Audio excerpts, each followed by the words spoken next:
Добрый день, уважаемые друзья! Мы продолжаем исследование исчезнувших деревень. Сегодня мы приехали в самый северо-западный район Удмуртии, это Ярский. И наши краеведы нам показывают место бывшей деревни Феоклистово. И нам представит наших краеведов и жителей этой деревни Иван Иванович Лемушин. Иван Иванович, расскажите, представьте нам, кто с нами рядом стоит. С нами? Ну, это жители как раз этой же деревни.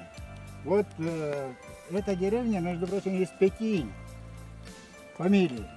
Вот представитель Хаймины. Людмила. С древних. С древних. Да. Хаймина Людмила Юрьевна. Представитель Сунгуровых. Сунгуров Николай Петрович. Это есть еще двоюродный брат мой. Это я представитель Наймушиных. Так, Булдаковы у нас, но Булдаковых там у нас нет. И еще были Булдаковы, Хаймины, Сунгуровы. 4, не 5, 4. Это с 1891 года по переписи, если посмотреть, 4 вот таких вот фамилий. Это у нас Булдаковы 6 семей было, Наймушиных 5 семей было, Сунгуровых 3 семьи и Хаймины 4 семьи. Вот так Деревня получается. большая была, сколько домов здесь было, Ну, сколько улиц было. Здесь одна улица, вот она как раз асфальтирована своей бытностью.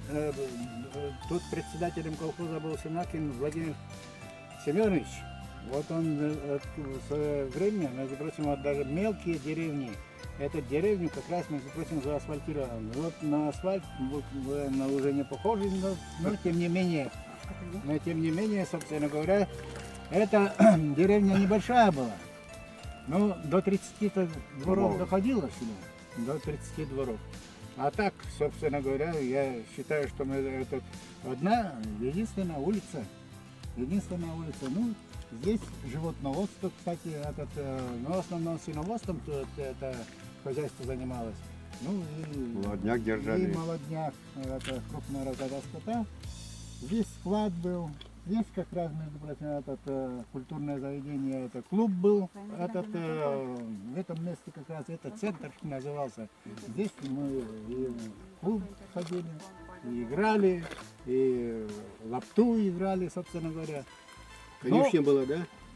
Конный двор, вот мы куда спускались, на конце деревни конный двор был. Конный двор, вот, ну там лошадей много не держали. Там до 15 голов, но в основном ведь наше поколение, между прочим, мы как раз, можно сказать, я первый класс, если закончил, то считай, я уже коп наводил. Вот конный двор, бежишь, чтобы какую-то лошадку тебе подобрать, но в основном вот такими делами. Какие годы примерно деревня исчезла? Или конкретно год какой-то?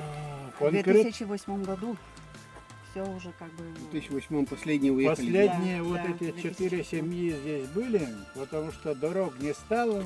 Моста не стало. Самое главное, что моста не стало. Это Кузьмина, вот его видно на горе. Здесь 20 километров. Здесь с 3 сторон можно было попасть. Через Костромку, Ялова, колхоз Ялова был. Потом через Бозинов, где мы приехали. Через полом можно было. Ну, через полом-то можно Можно, тоже, да, но да. там это, в основном мост не держали, а мост был через Кузьмину. Этого моста не стало. Костромка, с Костромки заросла дорога. Ну вот, по какой дороге мы тоже зарастаем. Мы приехали на новое место, это исчезнувшая деревня Лезя. И об этой деревне нам расскажут бывшие жители этой деревни. И вот представит их Вячеслав Евгеньевич Веретенников. Веретенников, да. Лыжа это у нас деревня, значит, Ярского района, Удмуртская республика. Ну, представлю, значит, коренная жительница деревни Лыжа. Справа, да? На Лыже деревни уже фактически нет, но тут садогородники передали участок, живут, работают. 5-6 участков было, ну вот чисто у нас, что касается Лыжа, вот Людмила Григорьевна, значит, вот Маркова, значит, как коренная жительница, что успеем, коротко расскажет. Кроме этого, значит, у нее очень большая информация Они работали по лыже, значит, истории вспоминали Иванов. Наш такой участковый был Андрей Вячеславович. Был Завалин, наш министр. Они все это организовывали. Были написаны статьи, газеты. И все это она расскажет, объяснит. Ну, перейду, значит, соседка рядом, значит, жительница, где Сосновка была деревня, тоже Ярского района. Мы туда тоже доедем, тоже там расскажет, чтобы не останавливаться. Значит, наш главный историк, значит, Дижминской школы. Да, я не сказал, значит, фамилия Трефилова Нина Валерьяновна и Сысоев Олег Евгеньевич. Сысоев наш историк школы. Все вот это преподает, узнает, рассказывает ребятам, внукам нашим. Ну, по порядку, может быть, кому-то слово. Да, наш Иван Иванович нас привез сюда, сколько у нас есть. Людмила Григорьевна коротко может рассказать. Может, к столу сядем туда, нет? Да, можно. Мошкара. Как хотите. Да. Можно Значит, когда деревня возникла, большая ли была, что здесь было? Я родилась в 1951 году вот в этой деревне, деревне Лезя. В Лезе было 4 основных улицы. Это первая центральная была улица, улица Нижняя и Верхняя, они соединялись. Дальше за мостом на той стороне 4 дома было, тоже считалась улица. Название этой улицы я не помню. И дальше еще одна улица за фермой была, которую почему-то называли Починком. На каждой улице где-то было по 6 домов, на основных где-то около 12. Дальше за рекой это было всего 4 дома, но где-то около 30, больше 30 домов было при мне. Основные жители это Барышниковы, Ивановы, Завалины, Катаевы были, Веретенниковы. Жили очень дружно. Не надо... Деревня давно возникла? Деревня, наверное, возникла давно, потому что через 5 лет мы будем отмечать 410 лет этой деревни. Как она существует. История большая. Большая семья вся жителей собиралась в 2015 году, когда еще живы были и Владимир Николаевич Завалин, и Андрей Иванов. Вот здесь была организована у нас встреча. Школа была здесь? Школа была раньше. Моя мама работала в школе. В 1946 году она переехала работать сюда, вышла замуж. И вот с 1946 по 1948 год в ее трудовой книжке я вижу записи, что она работала в этой школе. А в 1948 году ее перевели в Гайдалинскую школу, и поэтому я даже при мне уже школы не было. Вот мы снова на другом месте, ехали долго через ржаные поля. Оказывается, на этих полях раньше стояла деревня, и в память об этой деревне вот поставлена стела замечательная, и написано Сосновка, 1830-1963 год. И об этой исчезнувшей деревне нам поведают краеведы местные. Нина Валерьяновна Трефилова. Да. Здравствуйте. Я родилась в 1952 году. Вот в этой, я не знаю, где я родилась, но в этой деревне всю жизнь прожила. Вот тут недалеко наш дом стоял, тут другой домик, дедушка с бабушкой, и на этой стороне тоже дома были. Тут больше было домов. На нашей стороне ферма стояла, и домов меньше было. Ну что, жили как, не знаю. Отец мой был бригадиром, а дед, отец у отца моего, он был в начале, видимо, после войны, он сколько-то был председателем колхоза. Колхоз ведь все равно, Сосновка отдельная бригада была, и он тут этим был, руководил. Отец был как бригадир. И вот у деда была большая изба, все туда собирались. А я вот маленькая была, помню, раз он бригадир, вечером мужики собирались в нашем доме. Как начинает, бывало, курить, там стоит дым столбом. А мы, ребятня, сидим на печке и смотрим, что там делается. И вот такие вот моменты Потом А деревня большая была? Сколько домов примерно было? домов в деревне было, домов, наверное, 20. Вот я помню, сколько тут эти. Фамилии всякие были. Вот Шунцов. Одна много. улица была, да? Одна. Вот это, прямая только улица, и там уже это она в Байдаринскую сторону. Ну, раньше, видимо, вот мои родители ходили, они в Байдарино в школу. А наши уже, вот, которые постарше меня были, они ходили уже в Дизмин. Дизмина они уже ходили. И что тут еще замечательного? Вот я помню, вот в этом доме дед с бабушкой, если жили, они держали пчел. Вот на всю жизнь запомнилось, хотя я маленькая была.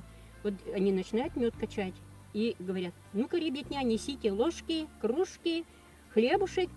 И во дворе стоял у них этот стол был сделан, деревянные скамеечки. Мы всей гурьбой садились, они мед это соты поставят на стол, и мы вот это мед ели. Вот мы снова на новом месте, рядом поезда ходят. Это, кажется, была бывшая деревня Пущина, что написано на столе, там Бучин по-удмуртски. Об этой деревне нам расскажет уроженца данной деревни Максимова Лидия Михайловна.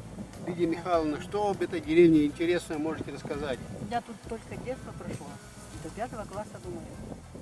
В 5-6 класс мы переехали в другую деревню, Дизмина. А до этого мы жили вон на том конце. Здесь одна улица была. Одна улица была, да? Одна улица была. Здесь у меня дед с бабушкой жили. В этом месте. Первый, ближе к лесу вот тут. А дальше уже. А мы жили на другой стороне. Один дом был. Один дом был с этой стороны. Рядом колодец. Сколько всего домов тут было примерно? Ой, домов примерно 12, наверное. Больше не было. Деревня давно возникла? Вот этого я не знаю, когда возникла. История умалчивает. Да, я не знаю даже. И не интересовалась вообще-то. Да. Вот мы уехали отсюда, мы хотели построить тут дом. Все уже забили эти, столбы поставили, но нам не разрешили. Мы переехали туда, в Дизмино. Вячеслав Евгеньевич, может, вы расскажете, когда примерно деревня возникла? Ну, добавлю, значит, по архивным данным, она не очень далекая. 1920-е годы бабушки рассказывали.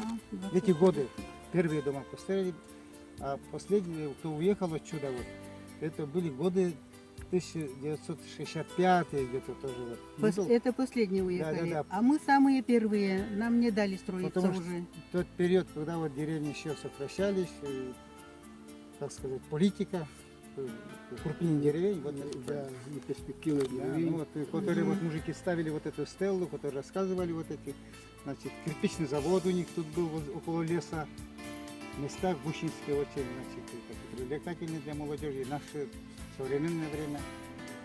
Ну, деревня рядом, тут деревня, здесь колхоз, современный, вот, Арбияровская, значит, была такое предприятие. Ну, продолжите, может, это еще раз. Что интересно, вспомните еще. Ну, здесь были фермы, наверное, держали свиней, Коровы, да? лошадей точно знаю, свиней тоже точно знаю, что держали, но при мне уже никого не было, и только там играли. Вот мы проехали различные проселочные дороги по бездорожью, изъездили Ярский район и вот вышли на этот родник красивый. Оказывается, у этого родника стояла деревня или починок Дизминский. А об этом починке Дизминский, который некоторые называют Чурмук, видимо, да, нам поведает. Ну, давайте я представлю тогда. Фаина Геннадьевна, представьте, кто нам поведает об этой деревне. В этой деревне нам расскажет Веретенникова Алевтина Алексеевна. У нее отец родом с этой деревни, с Чурмуга. Чурмук почему называют? Потому что когда-то это был колхоз Чурмук. А это вообще-то является починком Дизминским. Это наши Дизминские переселяли сюда, вот в эти вот места, ну как, из-за неимения, наверное, земельных уделов. И вот что хотелось сказать, что тут была такая-то деревня, довольно-таки не маленькая, я считаю. Сейчас Алевтина Алексеевна и расскажет по памяти, что по рассказам отца. Ну да, ну папа рассказывал, что деревня где-то больше 20 домов была. Была ферма, конюшня была, раз дед конюхом работал на ферме, значит, пасли скот. Дома стояли вдоль дороги с той стороны, с той. Папа говорил, что там где-то третий дом с той стороны у них дом стоял. С той стороны, видимо, тоже дома были. Говорил еще, что там вот у леса у них было место ритуальное, где они гусей резали. У удмуртов ведь так были в каждой деревне ритуальные места. Вот он там говорил, что было ритуальное место. Священная роща, да? там? Священное, да. Вот, а он еще сиротой остался в 10 лет, да Сколько примерно домов тут было где-то, в расцвете? ну, он говорил, больше 20 домов. А сколько точно?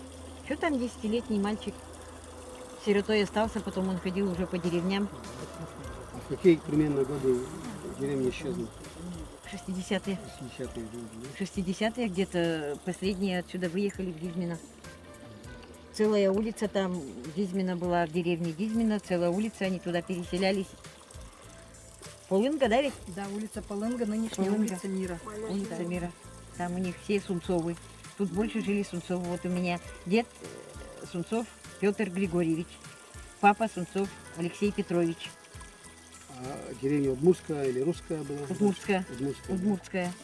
Я помню, что удмурты там больше, а может и русские были.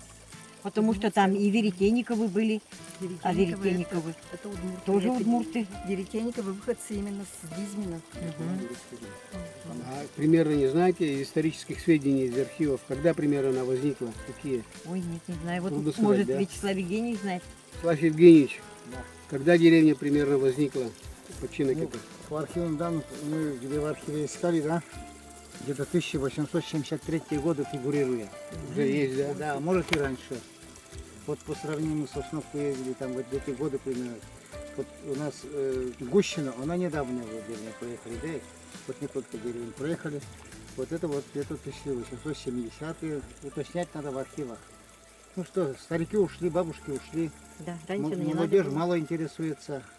Внукам вроде тоже стараешься вникать. Поискать Это в архивах. наша история, поэтому мы должны знать Да, да. наши корни.